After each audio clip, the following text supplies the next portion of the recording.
মূল অগ্রগতি যে এটা তো সরকার বলে যে এই করবেন সেই করবেন সব করবো না, ভোট নিয়ে হয়ে গেলে পরে আর দরকার নেই পাবলিকের। 2-3 ঘন্টা কষ্ট এটা তো করাই লাগছে, তারপরে আমরা আশায় আছি যে পাবো, দাম একটু কম, যদি পাই তো বড়ই ভালো। কতক্ষণ পর্যন্ত এখানে আছে? এখানে 2 ঘন্টা কাছাকাছি, আরো তো এখনো আরো আধা ঘন্টা 1 ঘন্টা লাগবে। মনে করেন ঘন্টা 3 দাঁড়ালে পরে পাইবো। আমি আজকেই প্রথম। দ্রব্যমূল্য অগ্রগতি যে এটা তো সরকার বলে যে এই করবেন সেই করবেন সব করবো না, ভোট নিয়ে হয়ে গেলে পরে আর দরকার নেই পাবলিকের। তো পাবলিকের ভোটেই তো তারা সরকার হয়। হ্যাঁ, তো সরকার হওয়ার পরে আর পাবলিকের দরকার নাই।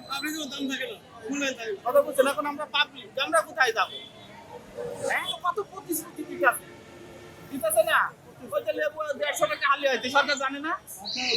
হ্যাঁ, সরকার যখন রাস্তায় বাড়াতে রোডটা ক্লিয়ার করে রাখতেছে, ও 2 মিনিটে চলে যাইতেছে। তো রোডের দাম যত কি বুঝবো? ওর কাছে তো সবই পানি। এই লেবু 30 টাকা কেজি বেচছে, তাই না? তো সরকারকে, প্রধানমন্ত্রীকে ভাবতে হবে যে আমি যে রোড ফাঁকা করে যাইতেছি আর জনগণ কি কষ্ট করে জামে আছে কেন? জনগণের ভোটে তো আপনি সরকার হয়েছেন, জনগণ যাবেন ফাঁকা, আপনি যাবেন লেটে। বিষয়টা এরকম হতে হবে। জনগণের সব মিথ্যা কথা বলি,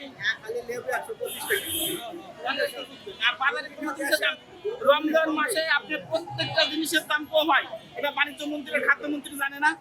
তো এই 2 সেক্টরে খাদ্যমন্ত্রীর বাণিজ্য মন্ত্রী দরকার নাই, যেহেতু দাম তো উল্টা পাল্টায়, তাহলে মন্ত্রী কেন দরকার? হ্যাঁ, দাম উল্টা পাল্টা, তাহলে মন্ত্রী তো আমার দেখা দরকার না। কমাতে হবে, এটা বলেন। তারা কমাচ্ছে না, তারা আরো বাড়াচ্ছে। তারা জানে না এখানে উল্লেখ করেন। কোনো বাজার কোনো সরকার নিয়ন্ত্রণ করে না, সাধারণ পাবলিকের এই কষ্ট। কথা বুঝছেন? বাজারে সেনাবাহিনী বা র্যাবের গাড়ি একটা স্টিল থাকবে যে কেউ যদি পণ্য 2 নম্বরিকের বেশি দামে বেচে, তার দোকানদার লাইসেন্স পাবে। একজনকে যদি বাদ দেয়, খালি ওই বাজারের প্রত্যেকটা দোকানদার শিক্ষা পাই যায়, বলে আল্লাহ বাদ হয়ে যাচ্ছে, তাই না? তো এইরকম কায়দা করতে হবে। তো আমাদের দেশে বাণিজ্য মন্ত্রীর, খাদ্যমন্ত্রীর দরকার নেই আমি মনে করি। তারা যদি এই 2টা বাজার যদি না থাকে, তাহলে তাদের মন্ত্রী করে লাভ কি?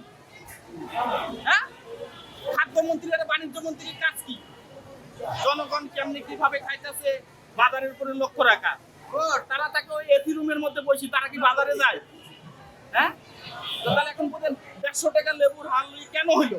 এটাই আমি কার কাছে জানাবো, কার কাছে বলবো? সরকার তো বলছে দ্রব্যমূল্য নিয়ন্ত্রণে কাজ করছে। কাজ করতেছে বাড়ানোর কাজ, কমানোর কাজ না। রাইট। সব